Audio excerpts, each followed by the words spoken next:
tehanana di Madinah engke bakal terjadi wukuf poe Jumat di akhir zaman akbar disebutna di mana wukuf poe Jumat hati-hati nah iya engke di Mina bakal ribut gede perang anu luar biasa asup musyrikin kafirin munafikin asup ribut ke di Mina wah getih pohara jasa ribuan jelema mararaot lumpatlah ke Mekah di Mekah keur ngabayak jelema lantaran ngadenge peperangan anu dahsyat jasa ribuan jelema pararaeh ngan teu asup kafir ai ka Mekah mah ditungguanlah seorang kesatria Mahdi teh kakarak datang ti Madinah bainar rukni wal maqam nyanang ke bakalna salat bae di dinya Allahu akbar Allahu akbar Allahu akbar hese nanya Allahu akbar hese jang nanya lantaran salat deui ari Ki Nurjaya mah pan hese salat nanya deui sabalikna teh mah deui urang mah babari jeung nya mah ngobrol kebo segala eneng segala sapi waktu duha dia waktu jang duha terus bae mencit teh ngesel teh dan lain masalah sih dan sabalikna jeung Mahdi bae Mahdi mah kesempatan jang ngobrol salat bae urang mah kesempatan salat ngobrol bae nah ieu Mahdi setelah manehanana istirahat langsung datang langsung ditunjuk bah ditedaikeun ngaku tetep dibeak bahwa anjeunna Mahdi kulantaran disumpah karak ngaku anak Mahdi mulai datangnya nyerang ke Suriah heula jadi berarti bibit tambah di Syria nu kuar disang tidinya bakal ke Irak tidinya terus ke Palestina tidinya terus ke Iran tidinya terus Timur Tengah heula terus ke Amerika terus ke Eropa ke Australia terakhir di Cisoka siade Cisoka ieu ciri-ciri heula kiai dek datang kos kitu kumaha ciri-cirina Allahumma ya rafi'an darajat Allahumma ya rafi'an darajat Allah Assalamualaikum warahmatullahi wabarakatuh.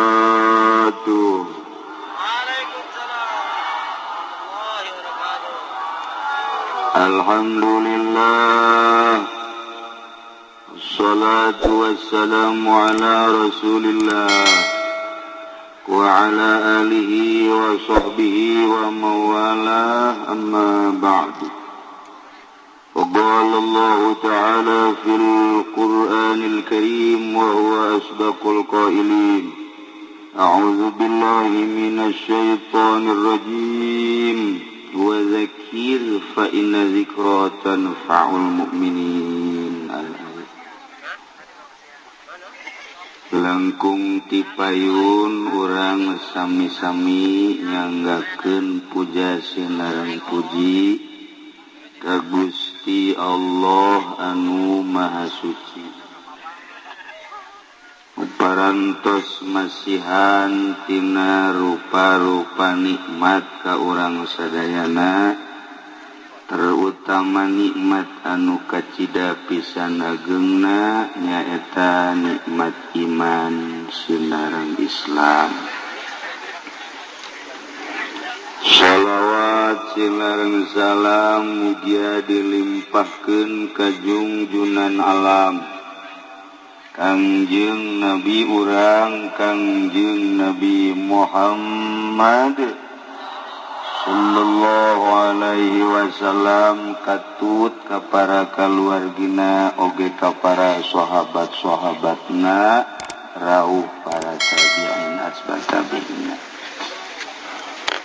al-mukarramun para alimil ulama para asatid para tokoh agama Islam mobil khusus ka kiai anu pangsepuh-sepuhna nu hadir di tengah-tengah haplah urang yakni Kiai Haji Sapri oge Kiai Haji Jueni mudah-mudahan nu karolot-kolot diparanjangkeun umurna nu ngarora mah ditihalakeun ini untung.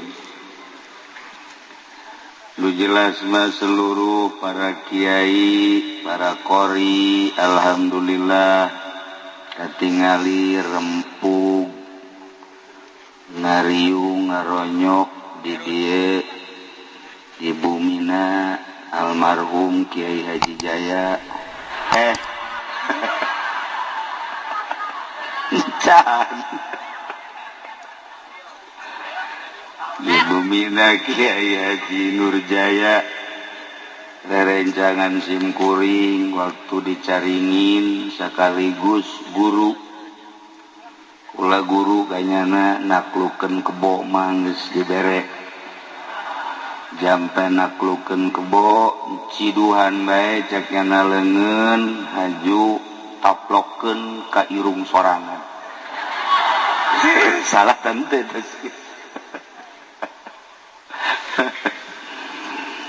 nah gitulah para jamaah kaum muslimin wal muslimat rahimakumullah. Dina kesempatan ieu khusus dasim kuring umumna urang sadayana dikersakeun ku Gusti Allah kempal di dieu di pondok pesantren Nurul Hikmah. Pondok pesantren Hikmah teh we ji ngaranna Nurul Hikmah ya. Di pondok pesantren Nurul Hikmah dina raraga Walimatus Safar Patali putrana nunami Raden Imam Sumitro beserta Aang Kunevi naik berangkat melaksanakan ibadah haji. Jadi malam ieu anjeunna hayang didoakeun ku urang lantaran lamun ningali haritna di Timur Tengah serangan-serangan nutup para rugu geus puguh di Irak, Suriah, Palestina, kuari geus menuju Yaman, bahkan diperkirakan musim haji asup ka Arafah, asup ka Mina, asup ka Baitullah. Untung mun teu kabekah moal manggih riweuh. Tapi kuari keur bejeuna mengkikis pager betis supaya ulah terjadi. Di urang mun carita organisasi riweuh teu puguh arah. Nu jelas NU aya Muhammadiyah aya Ikhwanul Muslimin aya Persis aya Persib aya Islam Khuruj aya HTI aya LDII aya NII aya komo orang lamun ka Tasikmalaya aya Islam Pegeningan aya Islam Torikoh macem-macem bari teu jelas. Tambah deui ku FPI di Jakarta, wah loba aju urang Cisoka mah pan babarian asal dibere duit breg dek bener dek henteu milu we pokona mah pimpinan Kiai Haji Nurjaya. Tapi anu sangat mengerikan mah kuari kabar ka urang ISIS eta Ikatan Santri Istri Satu.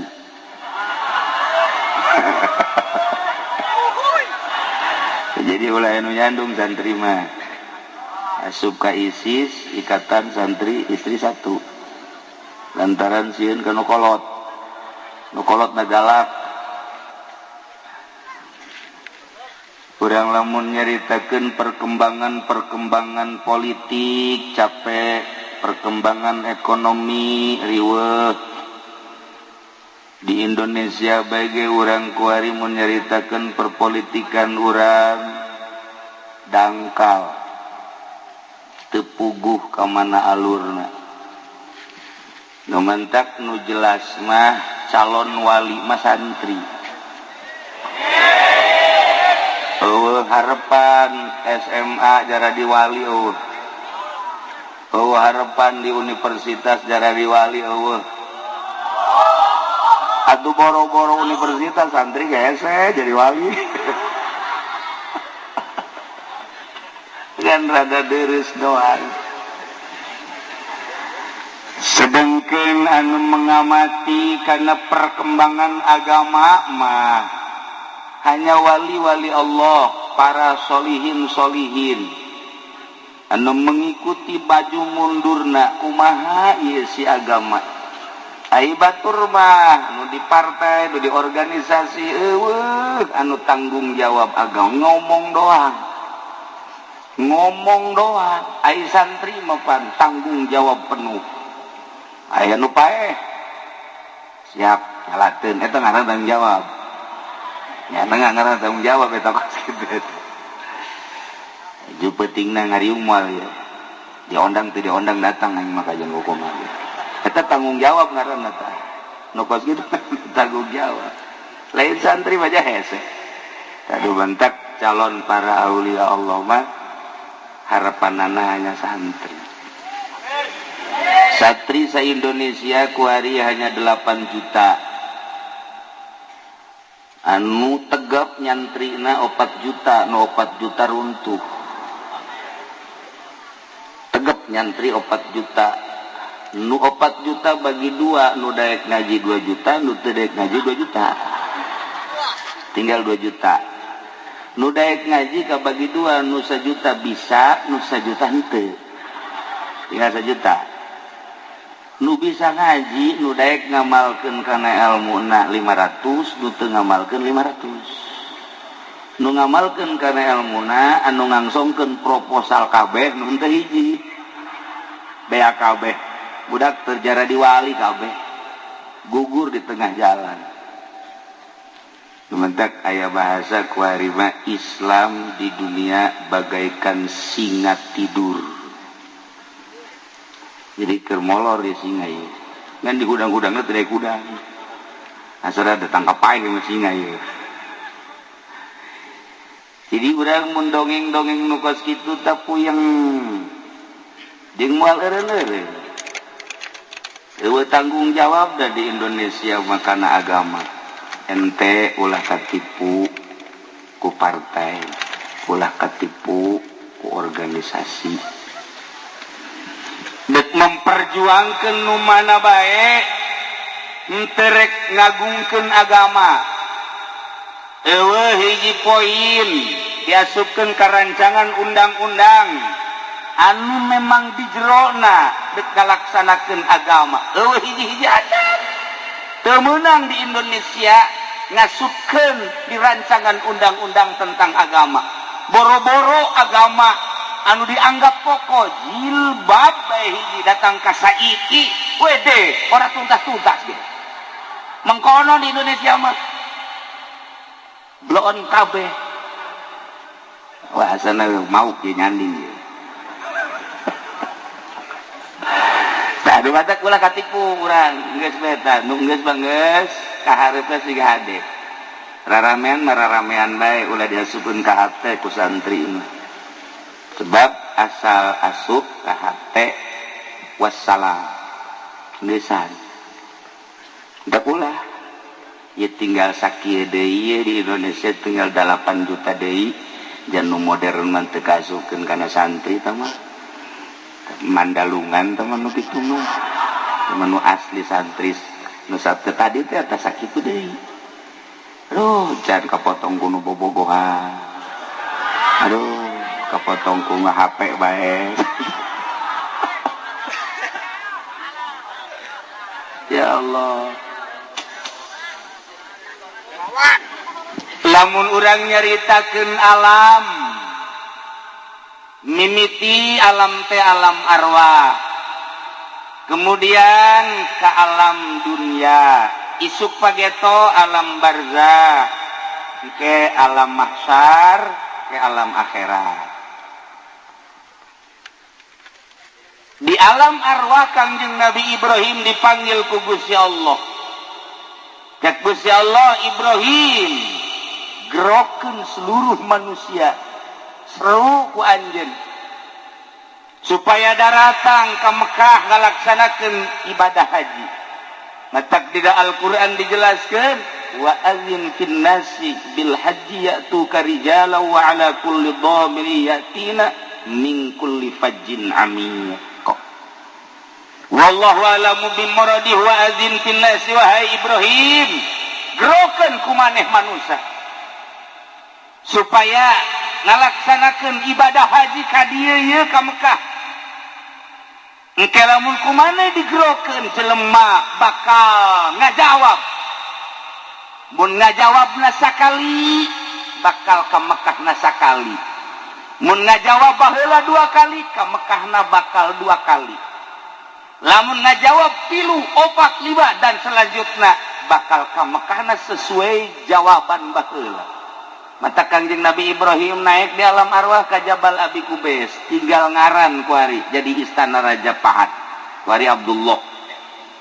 Kangjeng Nabi Ibrahim opat jihad, mimiti ke arah barat, kemudian ke arah selatan, timur, utara, bahasana akur. Cak Kangjeng Nabi Ibrahim, ayuhan nas, ayuhan nas, ayuhan nas, innallaha farada alaikumul hajja fahujjuhu. Sanyana Allah geus mardukeun ka aranjeun kabeh munggah haji. Hayu geura marunggah haji. Eta manusa aya nu ngajawab, aya nu henteu. Mun ngajawab sakali, mun 2 kali, mun 3 dan selanjutnya ngajawabna ku bahasa labbaik Allahumma labbaik. Mudah-mudahan ware di dieu baheula ngajawab sehingga babari berangkat ibadah haji kata nasibsi. Terserah kumaha bae carana. Beres Kangjeng Nabi Ibrahim ngegero, iblis CS naik. Cak iblis aing ge bisa nurutan kos kitu ieu. Hebat iblis ge. Ayuhan nas, balah pasehan iblis sial. Ayuhan nas, ayuhan nas, ayuhan nas, innallaha farada alaikumul hajja fahujjuhu. Hei manusia orang Cisoka tak iblis. Ditambahan ku Cisoka tak iblis belon. Allah geus bardukeun munggah haji ka marana coba. Hayu geura marunggah haji. Urang Cisoka brong kabeh ngajawab. Labbaik Allahumma labbaik. Anu 2, nu 3, nu 4. Tah lamun baheula ngajawab seruan Kangjeng Nabi Ibrahim, hajina haji mabrur. Lamun ngajawab seruan iblis bakalna jadina haji mardud. Pan tadi mah urang Cisoka ngajawabna tina ngajawab seruan. Tuh, sia nu ngomong kan? Mardud sia. Nauzubillah min. Nu mantak aya 2 tipe engke jelema teh munggah haji teh. Aya anu hajina mabrur, aya nu mardud. Babari tamang geus sakitu bae teh. Haji mabrur ayakuna ayarji'a khairan mimma kana, sapulang ti Mekah leuwih bagus tibatan memeh ka Mekah. Lamun jelema munggah haji balik ti Mekahna leuwih bagus tibatan memeh ka Mekah, gas tunjuk rame-rame mabrur. Anu mabrur teh geus teu asing deui, al hajjul mabrur laisa lahu jazaun illa jannah, surga. Lamun balik di Mekahna leuwih jore minimal angger bekos kitu, berarti hajina mardud. Memeh munggah haji tilok make kopiah, tas munggah haji ge teu make kopiah. Memeh munggah haji teh osok bobonceng si mbak, balik teh boh tambah jeung si embok. Silaka ieu mah ieu, tah ieu mardud ieu. Ndak kula benek nanya bae ka urang Cisoka, di Cisoka di dieu kira-kira cak pandangan mata urang loba anu mabrur ta loba anu mardud? Sakali deui nu mabrur apa mardud? Coba contohan saurang mana? Tunjuk saurang di dieu. Mardud. Nauzubillah min. baliklah cedak kiai mah daripada mardud mual ke Mekah jiblong dan pugu karu ngesieun mardud dek mardud urusan Allah nu penting mah naik kapal Garuda di jero kapal teh aya dugelis sakitu bae hese bae neangan dugelis cara dicisoka eueuh irung marancung di luhur kapal mah kulitna lelemu sarareungit deui dicisoka mah ngaranna ge deukeut ka solear tuh lain deui itu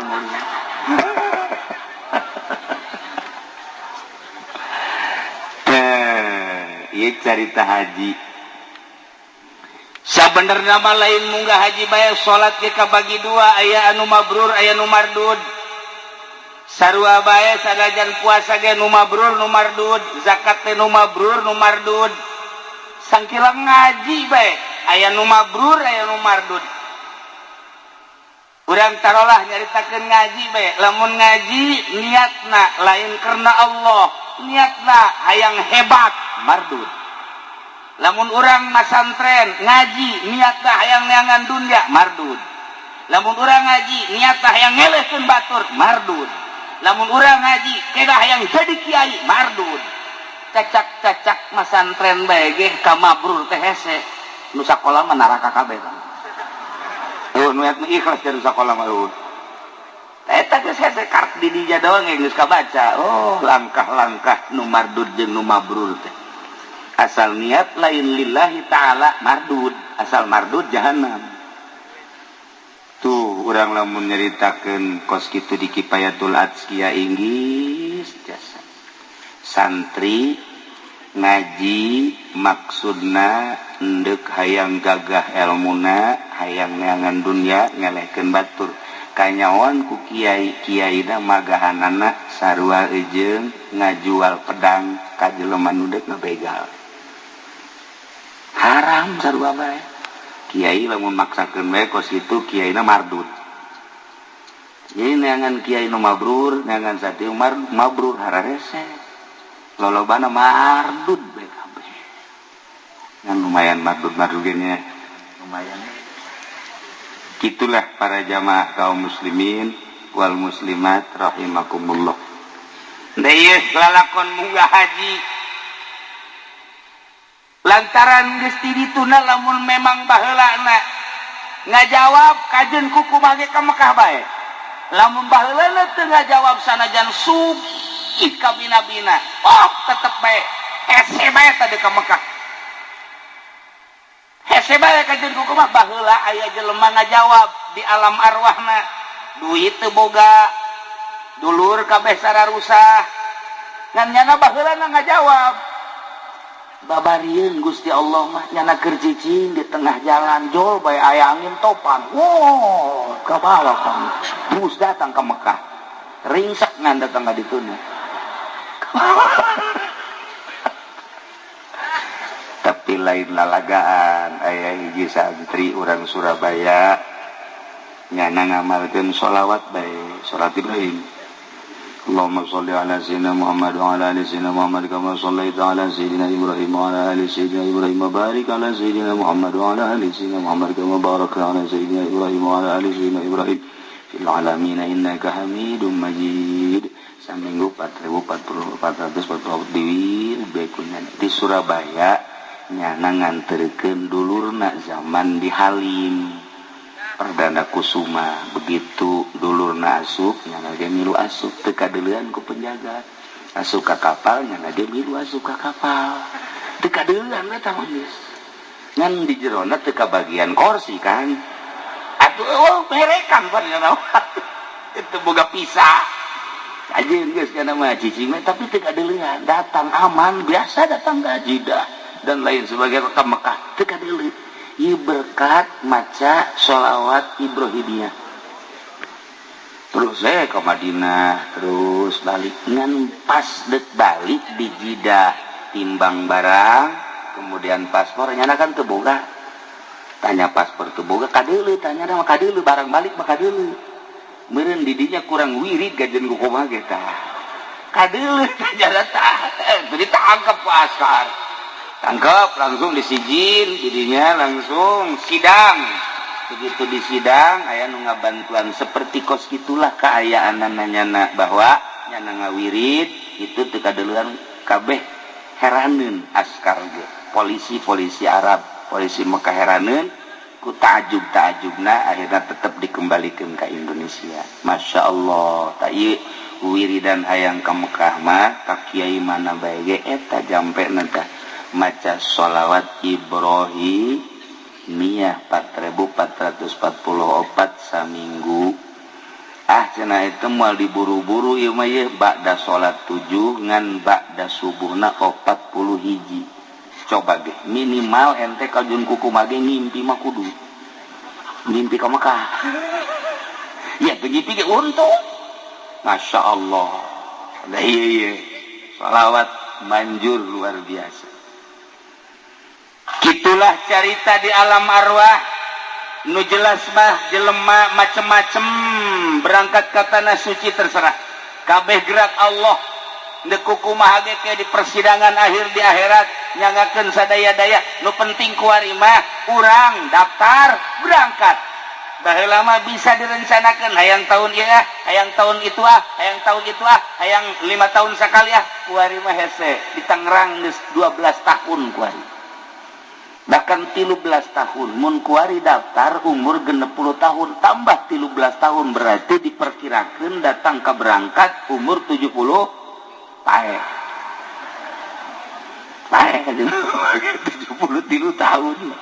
Nah iya mayoritas kan di orang antara 63 64 dan tabasa bodoh urusanana nu jelas kos kitulah di urang teh kos kitu. Nah iya berangkat ke tanah suci rek ningali Baitullah rek muteran Baitullah rek sa'i hari nu ngabangun Baitullah saha kiai nu ngabangun Baitullah pertama malaikat Jibril dilanjut ku Kangjeng Nabi Adam alaihi salam kebelah dieuna terus ngan anu aya dina Al-Qur'an adalah Kangjeng Nabi Ibrahim alaihi wa idh yarfa'u Ibrahimul qawa'ida minal baiti wa Ismail rabbana taqabbal minna innaka antas sami'ul. Kangjeng Nabi Ibrahim teh urang Sam nu kuari keur perang Suriah. Kangjeng Nabi Ibrahim diinstruksikeun supaya ka Mekah dibawalah Siti Hajar dalam keadaan gede beteung. Berangkat ke tanah suci datanglah kawadi kajurang lembah Mekah ngaranna didinya teh can aya ngabentuk Baitullah model kieu didinya dipanggieunkeun saung ku Kanjeng Nabi Ibrahim Siti Hajar tina tangkal korma sabagusna jeung sarekepna sapira palapah korma langsung disaungan beres disaungan sapoe 2 poe 3 poe Kangjeng Nabi Ibrahim teh diinstruksikeun deui titah balik deui ka Suriah culak cileut langsung naik kana onta cek Siti Hajar ka Ibrahim kakak meureun lagi saruanya kira-kira gitulah ieu bangunna ungkang ingking bae endeu ka mana teu ngajawab Kangjeng Nabi Ibrahim pan bangun dek berangkat tidak jawab Kanjeng Nabi Ibrahim ku sebab neuleuh pamajikan beteungna keur gede secara manusiawi cek Kanjeng Nabi Ibrahim banyak kudu ditinggalkeun pan ieu teh pagawean aing banyak kudu ditinggalkeun mah tapi instruksi Gusti Allah Ibrahim indit deui ka Suriah katilu kali cek Siti Hajar lamun memang ka Ibrahim kudu berangkat dek ditanya bae ieu kahayang sorangan atau parentah Gusti cek Kanjeng Nabi Ibrahim parentah Gusti lamun parentah Gusti nyanggakeun sok berangkat abdi berarti bakal diurus ku Gusti Allah ulah sieun-sieun Kanjeng Nabi Ibrahim langsung berangkat tengah liuk saya tiketikacan Kanjeng Nabi Ibrahim begitu Siti Hajar nyarita model kitu belum berangkat eta teh aya hikmah urang lamun nganterkeun masantren ka anak nah begitu dek balik ulah nyeleuk turutan Kanjeng Nabi Ibrahim geus bae begitu urang naik ka mobil balik urang ulah ieu mah dadah mal betak ya kan kumaha ge segala dadah segala hafal betang geus bae sakumaha diceun anak urang geus ulah anak sangkilang dadah geus teu aing mah teu main dadah-dadahan turutan Kanjeng Nabi Ibrahim betah ge tapi lamun leudeuy geus datang ka imah bapa lagi bae inget bae ka anak cek teh aju anak lagi gundang inget bae ka abah aju kuari mapan moal HP bobogohan jeung abah SMS-an sial teu budak eta ulah ieu hikmah nanya sakali deui lamun nganterkeun anak ka pondok pesantren geus dititipkeun geus sasalaman geus ulah kaliek deui balik turutan Kanjeng Nabi Ibrahim alaihis Siti Hajar ditinggalkeun sugan sedih henteu cek Siti Hajar lamun memang ieu parentah Gusti Allah pasti kaula diurus ku Gusti Allah sedengkeun eueuh sasaha sorangan di dinya dipangieunkeun saung tina palapah korma masya Allah mun aya awewe dicocokan model kos kitu ulah dikamanakeun Kilu Jaya ulah kumaha keun antapkeun habak tenang Siti Hajar kesimpulan nama ngalahirlah Siti Hajar sorangan masya Allah tidinya er-eran orok sakumaha biasa orok perbekalan aya kene tidinya langsung minum tina bekal ngan henteu anggeus kuranglah perbekalan dahaga nu aya katingali orok letahna keluar semu nu hayang minum cai susu Siti Hajar can aya caian lantaran encan diisian ku nanaon Siti Hajar langsung make beber bawati surya warna beberna beureum nu mantap dipake warna beber lantaran manehna beusi kanyawan ku maruna sebab Siti Hajar boga maru anu memang tata dina sinis bae karena kitu ditahan make beber beureum mantap datang ka kuari baheula mata awewe marake beber beureum eta teh ti ditu da ti Siti Hajar kuari mah geus teu make beber awewe teh make bidan bae geus mantap darah rayut kuari mah awewe boga anak hiji boga anak dua sarua jeung hamil bae kitu baheula mah ipis betul lantaran make stagen make beber rapi jadi boga anak 12 teh teu gendut kuari mah boga anak hiji boga anak dua bau sakumaha eneng kolot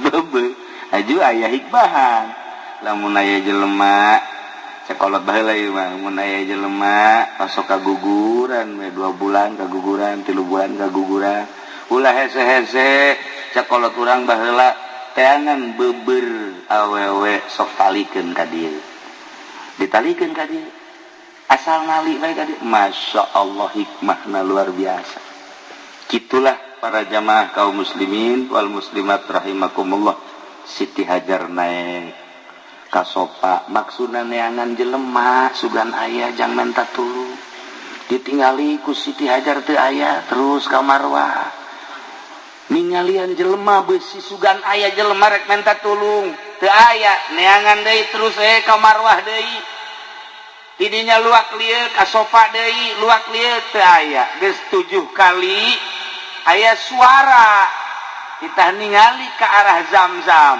pas ningali ke arah Zamzam malaikat Jibril keur nepakan tanu atau diketikeun ku sampeanana ditambah ku jangjang tak mancer cai sabarkeun ku Siti Hajar kadinya waduh mandi Siti Hajar nginum luar biasa mawa jang anakna kemudian di pandian anakna kadinya di lantaran terus bae mancer cek Siti Hajar bari di kamanaon kitu ngaranna dikulah ke cek Siti Hajar Zamzam teh bahasa Suriah hartina mun bahasa urang mah stop jadi eta Zamzam teh cai stop sebenarnya stop eureun gip cek urang mah eureun ulah terus bae jadi we ngaran Zamzam jadi mun ngaran kurang mah cai eureun sebenarnya eta mah eta stop zam deh gitulah cerita zam Masya Allah gitu cerita Siti Hajar teh 7 balik di sopa ka marwah ti marwah ka sopa ti sopa ka marwah ti marwah ka sopa jadilah kuari syariat mimiti urang toab sanggeus toab kemudian sa'i 7 balik didinya cukur beres geus sakitu haji eta umroh tinggal aya wukufna bae ka Padang Arafah babari doa Kangjeng Nabi Ibrahim istimewa. Kangjeng Nabi Ibrahim teh ngadoa ka Gusti Allah di samping Rabbana taqabbal minna innaka antas samiul alim wa tub alaina innaka antat tawwabur rahim. Nah, kuari ge urang lamun endek nyeun pondok pesantren eta bae doana ulah hese-hese. Asal disiapkeun bae pokona mah batuna 10 truk. Batu kalina 5 truk, semen bae ujianana 1000 mah. Geus doana eta manjur teh mah. Tapi lamun can aya semen can aya keusik can aya ulah wani-wani ngadoa eta tah. Mal manjur. Rabbana taqabbal minna innaka antas samiul alim wa tub alaina innaka antat tawwabur. Kukula dik dibere sakaligus beusi dik ngabangun pondok, ngabangun majelis, ngabangun masjid. Doana mah tetep eta. Tabaruk ka Kangjeng Nabi Ibrahim. Wa iz yarfa'u Ibrahimul qa'ida minal bait wa Ismail rabbana taqabbal minna innaka antas samiul alim wa tub alaina innaka antat tawwabur rahim. Para santri, para ustad beusideuk ngabangun kukula diijazahan eta lah ketika letakan batu pertama kabelah dituna maca wadduha wal laili idza sajama wadda'aka rabbuka wa ma dan sampai selesai sabaraha kiai macana asal isuk-isuk kurang ngider di lokasi maca wadduha sabaraha bae kamar dek 3 dek 5 dek 10 asal urang isuk-isuk ngideran eta komuna anu sugi mah ajak ngider ka dieu ngider anu maca wadduha abe naon ieu abe anggeus ieu sabarang teh maca wadduha barengan bae teh ge nya ngomong emang naon nu kurang sagala-gala puguh wadduha ente ngabangun pondok ngabangun majelis mushola masjid eta Masya Allah lain hiji lain dua aya kiai ngabangun teu anggeus bebejalah kasimkuring dijazahan eta begitu dijazahan eta dibaca bae ku jana wadduha mutar bae di dieu datang ke masyarakat teh kaget kiai kunaon muter bae abeh anggeus wadduha wal laili hayo baturan ku sia wadduha ya jadi urang dinya karunya ngeuh kiai cenah muter bae urang bantuan yuk eta sarua jeung pelet teh lamun urang khusu kan kurang manjur tah lamun khusu manjur urang mah teu khusu ge hayang manjur babari sebenarnya mah begitu geus beres pelet batu kan segede kieu tah di Cisoka makan make batu bener teh make batu timpahkeun ka tonggongna aya kan nyanan kurang dia pelet eta kalah aing bogoh ka sia gege jangan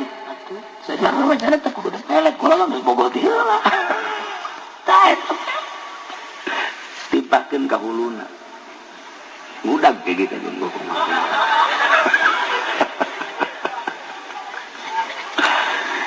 teh ilah lalakon tentang Baitullah dibangun ku Kangjeng Nabi Ibrahim setelah Kangjeng Nabi Ismail gede.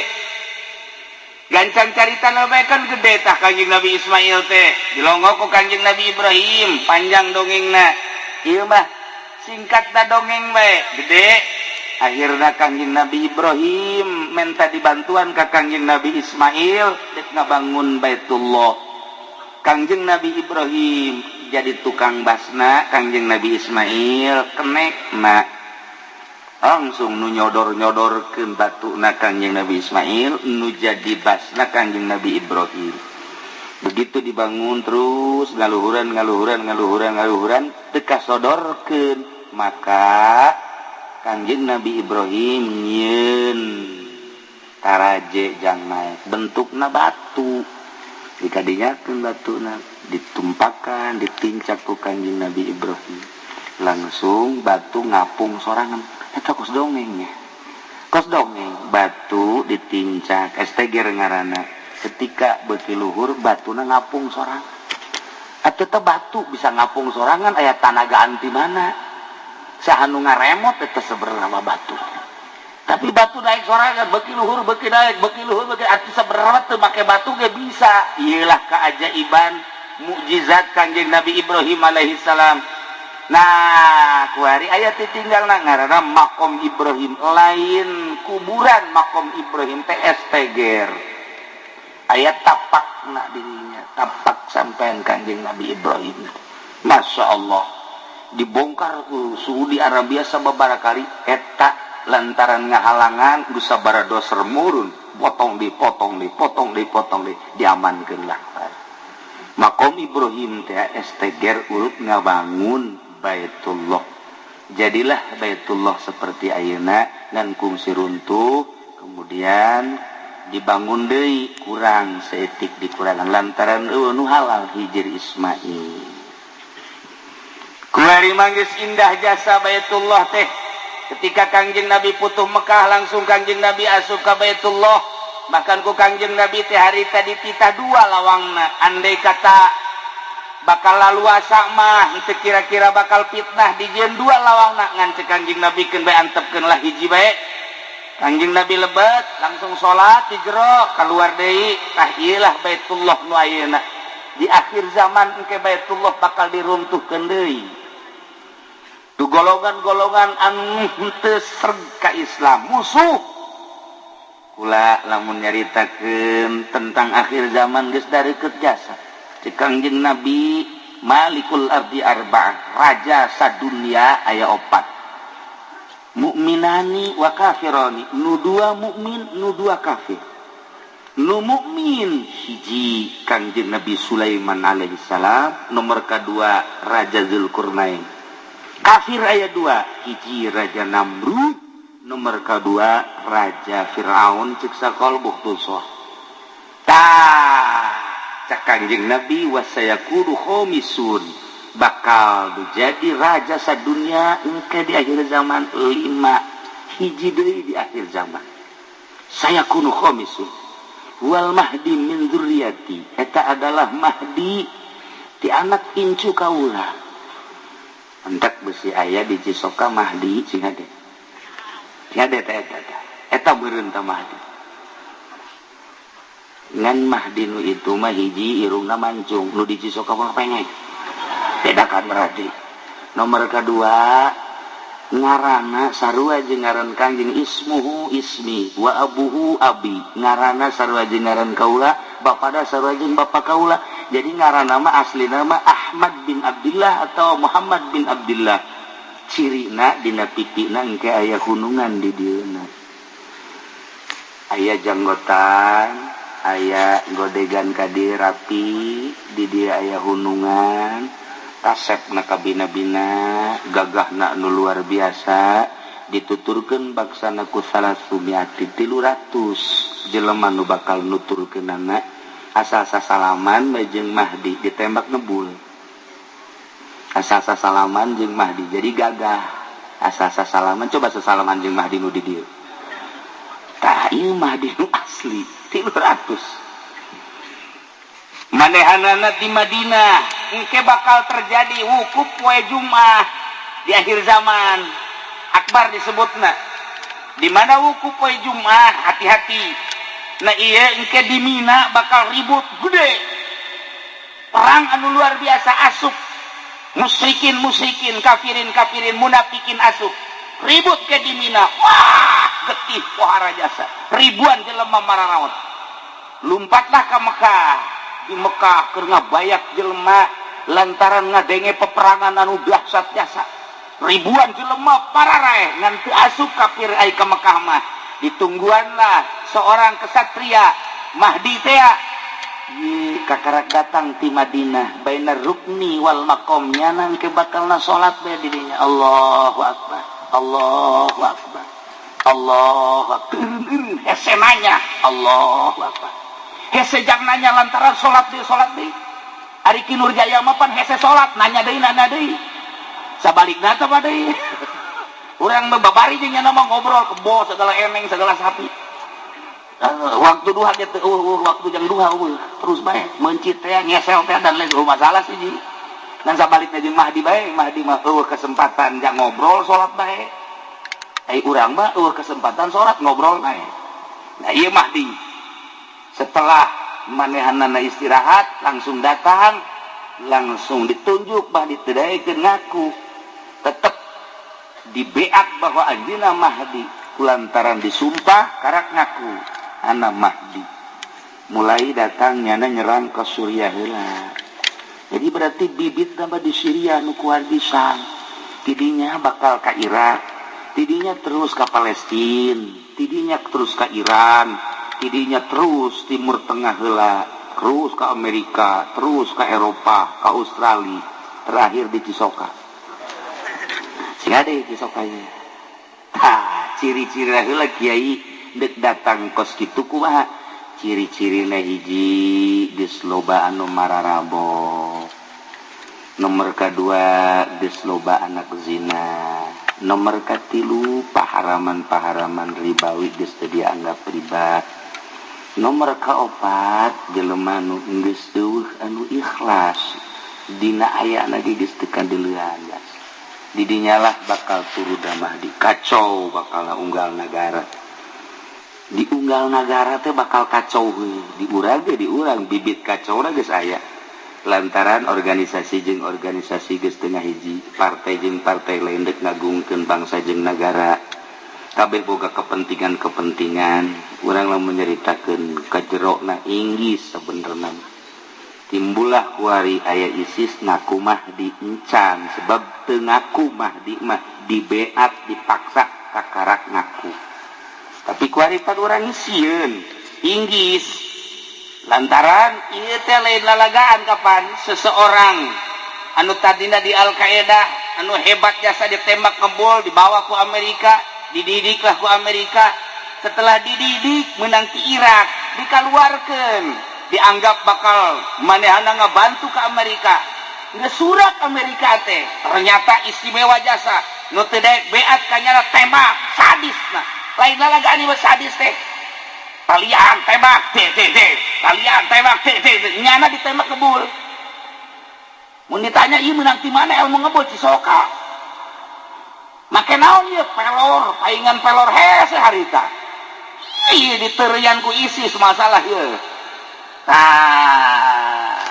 kuari acak-acakan Amerika sorangan jadi tembak bae terus bae sahabat asa nu teu nurut ka tembak bae geus ribuan nu korban ayeuna ternyata di Indonesia aya pageulana nu beunang di Tasikmalaya kamari di Pandeglang jelemana bangun poho lupa daratan teu inget nanaon pokona asa nu teu nurut tembak bae ieu kan ngeri ku ari iyalah ISIS nu kuari terus nyerang terusan teu eureun kan perlu biaya aneh nyana teh kapan nek ngaruntuhkeun Islam tapi kafir ge dibunuh bae di lain sisi jana nek ngabongkar Baitullah lantaran dianggap jelema nu muteran Baitullah teh kafir itu kudu ngamuteran Baitullah ka Allah macak nyana teh yuk babarengan jeung Mahdi si Abu Bakar teh ngaku Mahdi teh nah eta teh nu ngabiayaan teh ieu adalah Liga Arab terutama Arab sorangan dipaksa ku Amerika nu ngahancurkeun urang Arab, Islam, ISIS, nu ngabiayaana Liga Arab termasuk Arab. Puyang itu coba. Iyalah, lain lalagaan ieu puyang eta secara global nakos kitu. Urang lamun nyaritakeun Suriah ku ari geus teu kaharti, nyaritakeun Mesir geus teu kaharti. Lantaran geus eueuh ku urang anu diteangan, nu didengekeun. Informasi akurat na baheula mah aya Gus Dur. Asal urang deuk ngadengekeun keaslianana gampang. Tak Gus Dur ngomong eta pasti. Kuari deuk saha nu didengekeun kuari. Deuk saha informasi nu akurat nak sedengkeun geus steril. Nu mantak urang karya hese nyaritakeun keaslian teh hese. Kabeh ge bingungeun. Dan nu mantak geus bae urang ulah nyaritakeun geus itu manengan ngararaji bae. Bingung kuari. Geus anu wayah kawin-kawin. Anu encan wae ge maning kawin mah bisa keburu perang. Keburu perang, Masya Allah kari. Nah, engke anu bakal ngadukung Mahdi Abdal Syam perkumpulan wali abdal di Syam, perkumpulan asoib di Irak, perkumpulan mujabah di Mesir. Kan wali teh boga negara-negara perkumpulan anak keseluruhan anak di Lubnan, Libanon. Ketika perkumpulan di Libanon eta teh mun abdal di Syria, lamun asoib engke di Irak, lamun mujabah engke di Mesir, engke di saat anu geus ditentukeun kara karumpul. Eta kapan loba jason mantak teu meunang urang nyarekanan urang Syria ku Kangjeng Nabi sebab sadajan buang kawarah di dinya loba aulia-aulia Allah. Kitu kene Irak sangkiang ge brutal ulah dicarekan ke Kangjeng Nabi sebab di dinya lah perkumpulan para aulia Allah anu bakal ngajungjung tinggi agama Allah teh urang-urang eta. Nah ieu keur carita di akhir zaman geus darareukeut jasa rasaan teh masyaallah. Mun guru urang kamari nyaritakeun Mahdi asa jauh kene, lamun guru urang belah ditu nyaritakeun Mahdi asa lila kene, tapi kuari bae mun nyaritakeun Mahdi asa endek bae. Benderana bakalna akur bae. Bendera Mahdi bakalna ayat tilu warnana warnana hideung. Merekna la ilaha illallah Muhammadur Rasulullah. Berem hideung jeung putih.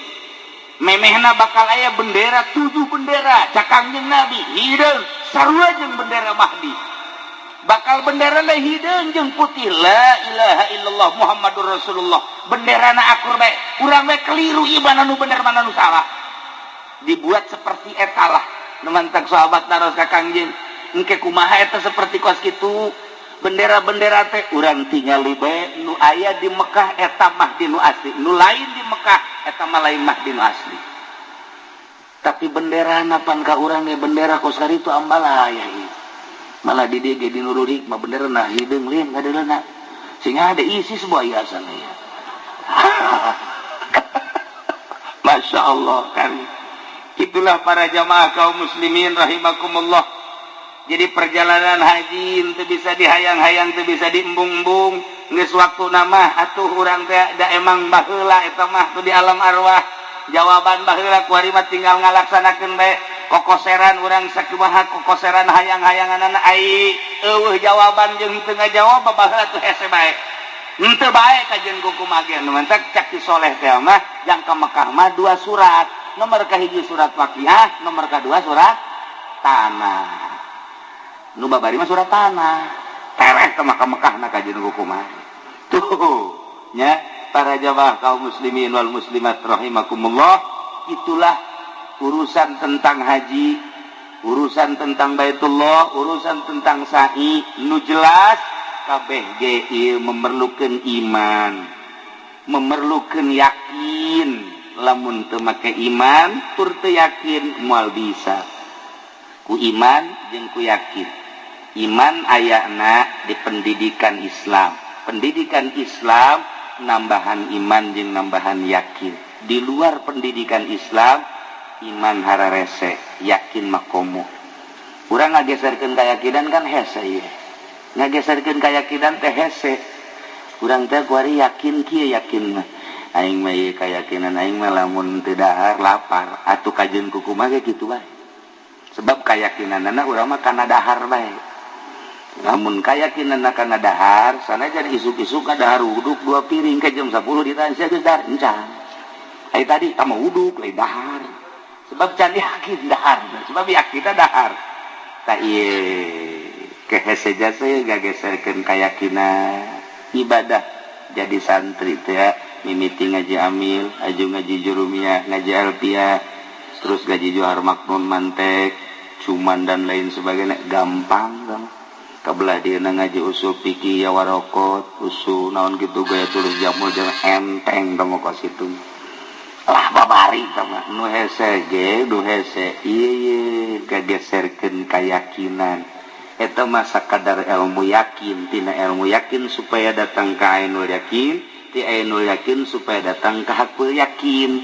Iyalah nu hese eta mah nu tadi olahanna sakadal olahan zahir tapi hayang ngageserkeun keyakinan kudu make olahanna olahan batin. Nah ngolah batin iyalah nu hese nu dedeleuanana lain make dedeleuan nu ieu tapi make dedeleuan nu ieu. Dedengianna lain make dedengian nu ieu tapi dedengian ieu. aambeanana lain aambean nu ieu tapi aambean nu ieu mun geus bisa ngageser dedeulean dedengian jeung aambean lain nu ieu tapi nu ieu kakara jelema eta lah nu patut dituturkeun ku urang. Ieu kuari kamari kula kadatangan kiai ti Banten aya 10-an meureun ka imah ngobrol lah carita tentang Banten istimewa Banten mah tuh. Lantaran ku kula didongengkeun nyana dongeng kula dongeng. Lamun urang nyaritakeun tentang keistimewaan Maulana Hasanuddin eta mah moal aya deui datang ka Iih Rahaje. Emang kunaon cenah kiai kieu di antarana keistimewaan Maulana Hasanuddin teh begitu datang ke Banten Maulana Hasanuddin mah ngisingna di Banten sabulan sakali. Pamajikanana ngisingna saminggu sakali. Coba pamajikan ke Nurjaya. Atau pajikan urang lah ulahnya bae. Itu cerita batin. Urang sok jarah bae teh jaho dongengna. Masya Allah muringkak bulu urang ngadenge kitu mah. Maulana Hasanuddin mah sabulan sakali ngisingna pamajikanana saminggu sakali digenggerekeun ku Maulana Hasanuddin. Ngising melulu sia mah teu hirup teh iraha ibadahna saminggu sakali masih digenggerekeun. Pamajikan urang mah subuh ngising jam 7 ngising deui mata sarapan jam 9 deui engke tas dohor bodol atuh bae aku ngising bae iraha maca Qur'ana. Pamajikan Maulana Hasanuddin saminggu disenserikeun ku Syekh Maulana Hasanuddin iraha ibadahna teh mangising bae. Tidinya lain marah ningkatkeun ibadah pamajikan teh langsung dikurangan dahar dikurangan minum. Alhamdulillah jadi sabulan sakali ngadenge pamajikanana ngising sabulan sakali Maulana Hasanuddin genep bulan sakali turutan ku sia. Eta urang mun ngadenge dongeng kos kitu apa iya apa memang kos kitu mantak bisa hiberan ge nu mantak teu eureun-eureun di zarahan ge kukula dongeng kos kitu tanyana balalongo bae aya sejarahna nu mantak buku keaslian kewalian Maulana Hasanuddin teu sambarangan ge lantaran naon ieu ta ilmuna nu hese ge masyaallah karim tah tidinya lah pamajikanana bae ge eta geus bisa sabulan sakali gisingna berarti kan dahar cara biasa dahar ya cara urang mah datang ka Nurjaya teu dibere ngariung teu dibere berkat bae ngancam awas ya Nurjaya ku aing mondang deui moal ieu teu diberkatan tolol teu budak Hasanuddin mah genep bulan sakali ngising ya Allah ya Rabbi eta urang carita ngising we pas kitu ngap biasapan teguh teger Banten teh dicekal ku jelema nu model kos kitu Masya Allah. Da kula maksudna dongeng kos kitu teh lain naon sebab kieu neangan coba di Banten ku ari nu apik tarolah ulah apik cara Maulana Hasanuddin ulah apik cara Syekh Maulana Yusuf ulah apik cara guru-guru orang nu kamari hiji be ulah nyokot duit ti pamarentah basa kitu tah apik urang ku ari eta bae heula tah teger agama kajen kukumaha ge ulah ngajukeun proposal dibere ulah daek aya teh etik mah Ki Nurjaya seuri kadena aing mah gede cek nya teh moal anggeus tah deuleu pancer urang Syekh Maulana Hasanuddin nu mantak manehanna mah kapan istimewa jasa ku 7 bae ge ku 7 ku 3 la ilaha illallah pan bisa hiber ku 3 la ilaha illallah dongengna Masya Allah dibawa Syekh Maulana Hasanuddin teh Syekh Syarif Hidayatullah ka Mekah diasupkeun ka jas ka dieu asup jas ka dieu asup ke nongol teh huluna kos manuk dibawa ka Mekah diijazahan talqin baca ulah nafas tarik nafas beres beat langsung sok baca 3 kali ulah nafas tarik hibar 3 la ilaha illallah bisa hibar di Mekah ka Banten coba ente 3 bae 3 hibar geus teu kudu kumaha ka pondok masing-masing coba geus peureum bae kieu bae ngabagen bae coba ya coba batur 3 bae eta ieu rahasiahan lain nalagaan masyaallah kunaon eta batin nangis bersih jasa ya Allah ya Rabbi teh urang mah kuari mah tak geus carita ulah carita eta keur carita di organisasi carita di perorangan pondok pesantren eueuh deui iwal ti opat sabenerna mah ngan salah sahijina waro nu tilu moal ka dicaritakeun ieu titipan ti Sunan Rahmat anu ngamimitian muka pondok pesantren di Jawa Timur dilanjutkan terus ka dieu mantap pondok pesantren mah titipan para aulia Allah asal ngegeser bae kana yayasan geus lain titipan para aulia Allah henteu salah nyen yayasan eta mah perkembangan henteu salah mangga teh mun eueuh cilaka eueuh sanawiyah aulia atuh kadituna kumaha perkembangan dunia ngan lain titipan wali titipan para aulia Allah mah opat salah sahijina waro nu tilu moal ka dicaritakeun kuari mah waro kadanan cara Syekh Maulana Hasanuddin Syekh Yusuf hiji bae ulah narima duit ti pamarentah geus hebat jasa ujian pangangankeun coba Ki Nurjaya di Cisokan nu henteu nyieun proposal nu mana ieu pondok pesantren jeung nu mana nu henteu narima duit ti pamarentah norekat tinggal norekat tapi duit ti pamarentah didaharang jembluk moal bisa tuh mantap baheula aya hiji manusia ngaranna Ibrahim bin Adham teh pan geus diangkat jadi kutubul aulia geus nikmat jasa ibadah penting teh geus ngeunaheun amis jasa masyaallah ngeunah pernah ngimpi dibawa ke surga pernah ngimpi manehanana babarengan jeung para mursalin para nabi geus dijelaskeun bahwa tempat anjeun ieu surgana geus senyum bae masyaallah nyana ngadoa ka Gusti abdi ieu pan geus jadi makhluk surga nu ku abdi dipenta abdi mah hayang nyaho tatangga abdi kuari saha engke di surga nu babarengan jeung abdi nu deukeut ka abdi dibere ilham Ibrahim bin Adham lamun maneh hayang nyaho babaturan maneh tuh aya di Mesir ngaranna eta tempatna di dinya teang nyana ti Baghdad langsung berangkat ke Mesir begitu datang nanyakeun ka urang lembur eta ampura kula jauh-jauh ka dieu rek nanyakeun hiji jelema ngaran si anu Masya Allah cak urang Mesir atuh kunaon jauh-jauh neangan si eta kita kunaon pemabok lah sakap sama nu bener nyaah katingali anjeun mah dina tarang tukang sujud katingali dina pis tukang ibadah katingali dina kentel tukang zuhud katingali dina mata tukang cerik kondeangan jelema tukang mabok maning indit ka ditu apa ininya nya iya eta tukang mabok di dieu mah jelema eta teh raja mabok aduh nyana kieu we cangcaya Ibrahim bin Adham teh aing mah nyai ja ilham berarti ti setan meureun eta ngadoa aja aing teh ieu ngadoa ka Gusti menta saha pibatureun ka di sorga mah nya setan nu ngabisiki teu kaarti tapi aing gadege informasina ieu ku jelas-jelas teuing akhirna nyana cangcaya ngan begitu dek balik bebeja tempatna bae di mana tempatna tuh tempatna nu itu tuh lah taman dek balik dek henteu ke geus neuleuh maka jeung barang neuleuh bener di dinya aya 40 manusia keur mararap wah keur ngagaya kok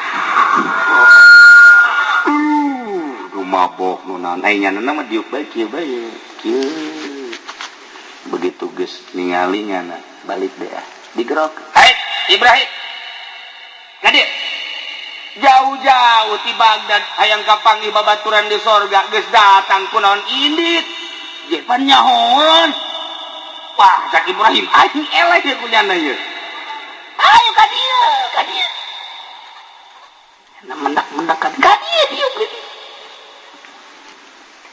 nu jadi masalah cak Ibrahim bin Adham kok nyahoon aing teh ka dieu deuk neangan ti batureun saha nu ngabeja aja ngobrol ge encan ulah sok sombong jadi ahli surga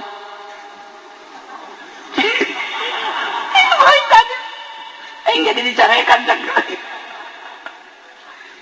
ahli surga mah nu sombong jeung nu egois. Ya Ibrahim ari di masjid mah nyekelan tasbih babarengan jeung santri ngawuruk, kadang-kadang zarah, kadang-kadang jeung masyarakat ngaji. Dukas kitu batu babari sama ngan di sorgana handap. Nu hese ge tuh makhluk Allah, nu sok mabok tuh makhluk Allah, nu sok judi tuh makhluk Allah, nu sok maling tuh makhluk Allah, nu sok zina. Tugas para aulia Allah, tugas para ulama sholihin eta ajak ka sorga.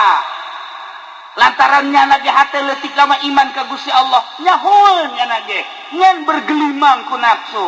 Nah, kula cicing di dieu ieu teh geus sabaraha taun. Kabehna di dieu teh aya 100 leuwih, kemudian kuari terus dinasehatan tinggal 40. Nah, maneh mun bener-bener hayang jadi batur kula di sorga, gantian tugas kula tah 40 nasehatan ku maneh Ibrahim. Waduh. Santri aing bubar sakna. Tuh, kos gitulah para aulia Allah. Nu mantak ge begitu diangkat jadi kiai lain tambah ngeunah sabenerna mah. Mantak diangkat jadi solihin teh lain tambah tenang, diangkat jadi wali teh lain tambah uncang-uncang, tambah tugas. Ketika orang jadi kiai baheula nyantri, dahar ge jeung peda, wehan teh jeung lauk asin. Ku Allah teh dipake ka cinta, dibisakeunlah ngaji, dititipanlah ilmu. Wari geus jadi kiai. Oh, boga majlis, boga murid, masya Allah, mobilna geus sakumaha showroom. Nu leutik teh ditanya kunyana, apa jadi takabur atuh? Haju deui dakwahna ge. Pilihan. Lamun ka daerah anu amplopna gede ieu boleh. Lamun anu moal. Eta kos kitu kok jadi kos kitu atuh. Tugas wali, tugas ulama seperti tadi. Cek Ibrahim bin Adam mah geus satu kula tuh boga tugas wali manusia. Ini kana nasehatan opat ieu. Dinasehatan ku Ibrahim bin Adam nganasehatan pemabok malain cara santri. Santri mah dinasehatan tieu ka dieu lalaunan geuna lain nu mabok. Kudu kumaha? Oh, carana kieu cek manehanana. Poe ieu nyana mabokna ieu 5 sloki, na isuk mah kena 4 bae. Sia ulah 5 4, ke isukna 3, Ki Nurjaya mah bisa minum nyana ge dirinya deui. Atuh cilaka tah mah, lain nasehatan anjlug. Ieu hese eta. Kitulah nu mantak ararane para aulia Allah mah dek naklukeun jelema tukang mabok, kudu babarengan jeung nu mabok, naklukeun jeung jelema anu tukang judi, kudu babarengan jeung tukang judi, naklukeun jelema anu sok judi, ena main gaple catur dan eta kudu ancluk. Etalah hese tugas para aulia Allah teh. Samar. Nu mantak loba jelema nu leungit dileungitkeun ku Gusti Allah, imma leungit hirup-hirup wa imma secara zahir maot. Padahal teu maot dipindahkeun. Matak lamun Maulana Syekh Maulana Yusuf kuburanna aya 3 di dunia, lamun Syekh Maghribi kuburanna aya 5 di dunia. Ulah aneh. Lamun Mbah Bolong kuburan aya 9, ulah aneh. Kos karitulah kula ziarah ka Yordania, di dinya aya makom Nabi Musa alaihi salam. Zarah deui ka Baghdad, aya deui makom Kangjeng Nabi Musa alaihi salam. Masyaallah. Di ditu Yusa, di dia Yusa. Carua. Ulah aneh emang kos kari itu jelema gede deket kapan Yordan, Baghdad. Kok di dia aya di ditu aya? Kos kitulah jelema-jelema galalede mah, masyaallah karim. Nah kitulah para jamaah kaum muslimin wal muslimat rahimakumullah, sakadar urang make mata nu ieu, ceuli nu ieu, irung nu ieu, ribut nu aya. Teu meunang ngadenge kiai, teu meunang ngadenge nu sugih, teu meunang ngadenge nu gagah hasud aya. Tapi ketika make nu ieu tiis, nu mantak Tuan Syekh Abdul Qadir mangeunaheun bahasana, ulah pesimis ngahareupan kaula mah lantaran mun boga papanggulan teu kabawa kula siap manggul. Mun kira-kira henteu kabawa ku MT kula nu mangmawakeun. Mun kira-kira henteu nyaho jalan ka akhirat kula bakal nuduhkeun. Kira-kira henteu nyaho kana pimaknaeun secara hakiki kula bakal nuduhkeun. ngan ulah deule zahir kula nu dideule adalah pelaksanaan ieu urang babarna nina matak waktu Sidina Ali begeunah biasa ngomongna lam a'bud robban lam arah kaula mah moal ngaibadahan pangeran nu teu kadeuleu ku kula berarti kadeuleu ku Sidina Ali mah pangeran mun nyaritakeun kadeuleu kan lain ku mata ieu ku ieu matak turun temurlah ti Kanjeng Nabi ka Sidina Ali ke Sidina Husain terus tinggal urang endek jeung henteuna jeung siap apa henteuna jeung masakatna deui nah urang mah begitu kuari ngeuneunahan bae barang urang jadi jelema ngeuneunahan baheula mah daek puasa kuari mah henteu baheula mah daek masakat kuari mah henteu iyalah nu bakal cilaka kitulah para jamaah kaum muslimin wal muslimat rahimakumullah jadi urang tingkatkeun iman tingkatkeun amal tingkatkeun Islam umaca la ilaha illallah jaddidu imanakum bila ilaha illallah minimal ba'da salat 3 kali maca la ilaha illallah sing gletuk anu maot jadi tu Kiai Abbas minggu ka tukangna saminggu nikahkeun kula kemudian besan milu ngabesan karangkas bitung ka Kiai Endim peutingna maot berbarengan jeung eta di dieu Ki Hamzah maot berbarengan jeung eta isukna di Garut deui maot deui teu muriang deui loba jasa ieu nu maot teh masyaallah karintahkeun bae nu maot mah ngan urang mah mun maot mudah-mudahan aya dina ridho Allah subhanahu wa ta'ala aya dina keur ibadah ka Gusti Allah subhanahu wa ta'ala sakitu bae mentana jadi embung-embung paeh mah datang bae dihayang-hayang aya encan mah henteu bae nu penting mah deuk iraha bae maot asal aya dina ridho Allah subhanahu wa ta'ala kitulah para jamaah kaum muslimin wal muslimat rahimakumullah balikan deui al hajjul mabrur laisa lahu jazaun illal jannah beudu balik di Mekah teh tas ibadah haji kemudian ziarah ka Kanjeng Rasul emang kumaha gitu panu ibadah haji mah begitu datang ka Jeddah kadeuleu nama ku urang Arab malulu padahal mah malaikat di dinya nyambut disasalaman ku malaikat lumantak disebut lagi duyufur rahman tamu-tamu pangeran tamu-tamu Allah tah eta bisa salamanan ku malaikat jamaah haji mah timimiti turun ti kapal dipeluk ku malaikat bisa salamanan ku malaikat masya Allah ieu teh tamu Allah teu kadeuleu kan ku urang ngan lamun maot urang ibadah haji urang geus daftar aju maot di dieu keneh komo geus berangkat mah aju maot tah eta teh ganjaranana unggal tahun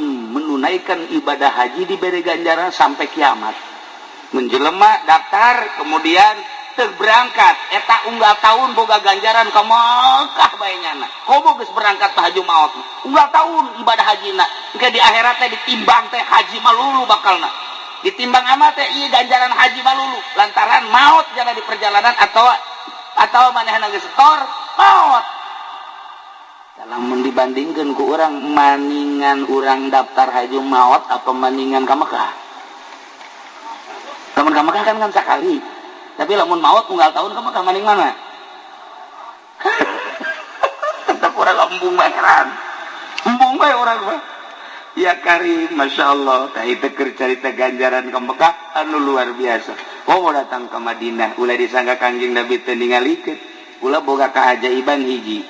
Waktu tahun 90 genep jeung almarhum Abah begitu zarah ka makom Kanjeng Nabi macet di ditu ka dieu ka ditu di babu salam teh pan kuari mah ka ditu kabeh keriba bisa di ditu bab Jibril bisa di dieu bisa macet anu luar biasa kula di dieu Abah di dieu ngahalangan Abah ka gencet di ditu ka dieu geus enak gencet luar biasa wah asana ieu mah paeh di dieu asana paeh cak kula ieu ini ningali Abah kula ge geus kikituan bae nu saejeuna sarua macet ngadu di ditu ka dieu eta langsung bae hadiah ka Kanjeng Nabi langsung nya Kanjeng Nabi nage aya hadiah beres kunaon aya jelema jangkungna gedena jangkungna ti di jelema biasa kaluhur 1/2 meter ti jelema nu biasa kaluhur 1/2 meter di sisiran bukna kasep, irungna mancung teu make kopea.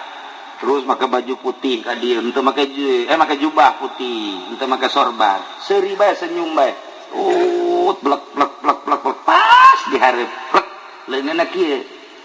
Segura mun tuturkeun. Renggang gede. Renggang we nyunahkeun jasa terus ka hareup barang datang zarah ka makom Kangjeng. Beres jarah, terus jana kikian we ayo cek jana mah. Terus datang ke hareup temanggi sakali eta masyaallah. Ketika kuari ke kadedeleukeun bae. Beungeutna katingali rambutna katingali jubahna katingali asal ka Madinah we inget eta. Asal ka Madinah inget eta. Ongkos ka Cisoka bae asal ka dieu inget ka Kebo Haji Jaya. Asal ka dieu inget bae. Eta. Kitulah para jamaah kaum muslimin wal muslimat rahimakumullah. Nayeukeur cerita ibadah haji pelaksanaan tina keyakinan urang iman urang ka Gusti Allah Subhanahu wa taala nu teu ibadah haji hayang sarua jeung ibadah haji sarua sakumaha nu ku Kangjeng Nabi dicaritakeun urang salat Jumat isuk keneh salat Jumat sarua jeung ibadah haji al Jumatu hijul fuqara salat Jumat munggah hajina nu palalaki. Itulah para jamaah kaum muslimin wal muslimat rahimakumullah carita ibadah mah teu kudu munggah haji bae. Ja munggah haji ge ibadahna ka Allah, di dieu urang ibadahna ka Allah. Allah mah deukeut jasa ka urang, di mana bae urang taqarrub ka Allah jadi. Mantap ulah kaget lamun Habib model Habib Lutfi. Habib Lutfi jangan mah salat di mana bae. Ngalawudu beres tak salat dirinya Allahu akbar urang teu sanggup salat di tempat eta lamun dipikir ku urang atuh Allah nama atuh di mana mah aya ieu urang mah kudu rapi teu kudu malah Habib Usman mampan salat di jalan Allahu akbar salat duha teratrit polisi teu wani nya salat duha bae 8 rakaat Allahu akbar maca kos ka ditu Allahu akbar mun Haji Jaya kuwi kos kitu atuh di penjara can kabadana tapi Habib Usman makan kau gitu Allah ya Allah ya Rabbi gitulah jelema-jelema laluhur urang nyaritakeun Habib Usman komo nyaritakeun Syekh Maulana Hasanuddin nah ieu urang nyaritakeun ngisingna genep bulan sakali berarti teu dahar-dahar kan kok dibere kuat eta ulah aneh lamun eta nyaritakeun kakuatan kuari aya jelema kiai kira-kira geus sataun parahna satahun parahna ngagoler bae ketika kula kamari umroh nyana geus bebeja bae yang geura datang kucu yang geura datang geus umur cenah teu kapanggih deui begitu kula datang langsung ngalayan kunaon ieu nu dek dicaritakeun lainna naon satahun teu ngadahar sangu nginum saeutik kok kuat biasa kadang-kadang hudang kadang-kadang leumpang biasa teu ngadahar sangu sama sekali ngan nginum doang saeutik dibere kuat ku Gusti Allah. Jadi aing dibere kuat pak babari dia tahu muriang sakitu muriang satahun geus teu ngadahar sangu nginum ge saeutik tadi anakna datang deui ukula ditanya kumaha ieu alhamdulillah cenah bukan itu aju ngadahar sangu teu ngadahar sangu tapi kuat coba urang coba ulang ngadahar sangu mulai ti esuk ngan urang nyiapkeun kuburan bae heula nanya urang ya daya cerita tentang ibadah haji, tentang pembuatan Baitullah, tentang sa'i, tentang jelema-jelema anu laluhur orang kabeh ge ieu adalah kuka apikanana apik mah hate geus urang napikeun diri ka Gusti Allah Subhanahu wa taala ulah cabrek teuing di akhir urang doakeun mudah-mudahan putra Kiai Haji Nurjaya imamna aangna jeung sarombonganana ieu mudah-mudahan diberi jag-jag ku Gusti Allah, diberi sehat ku Gusti Allah, diberi giat ngalaksanakeun ibadah hajina, bisa balik deui ka dieu kalawan salamet, teu aya halangan naon, itu keneh urang nu hadir di dieu, mudah-mudahan urang kabehan bisa ningkatkeun ibadah ka Gusti Allah Subhanahu wa taala. Sakitu bae urang ngadoa ka Gusti Allah. Allahumma salli wa sallim ala sayyidina Muhammadin fil awalin wal akhirin wa barik wa sallim wa radiyallahu ta'ala an sadatina ashabi sayyidina Rasulillah ajma'in amin ya Allah ya rabbal alamin Allahumma hdina siratal mustaqim Allahumma hdina siratal mustaqim Allahumma hdina siratal mustaqim صراط الذين أنعمت عليهم من النبيين والصديقين والشهداء والصالحين وحسن أولئك رفيقا ذلك الفضل من الله وكفى بالله عليما اللهم اجعله حجا مبرورا وسعيا مشكورا وذنبا مغفورا والتجارة لن تبور يا عالم ما في الصدور أخرجنا يا الله من الظلمات إلى النور أخرجنا يا الله من الظلمات إلى النور أخرجنا يا الله من الظلمات إلى النور اللهم ارزقنا يا الله علما نافعا وعملا متقبلا ورزقا حلالا طيبا وقولا حسنا وإيمانا كاملا برحمتك يا أرحم الراحمين ربنا تقبل منا إنك أنت السميع العليم وتب علينا إنك أنت التواب الرحيم وصل وسلم على جميع الأنبياء والمرسلين والحمد لله رب العالمين والله الموفق إلى أقوم الطريق والسلام عليكم ورحمة الله وبركاته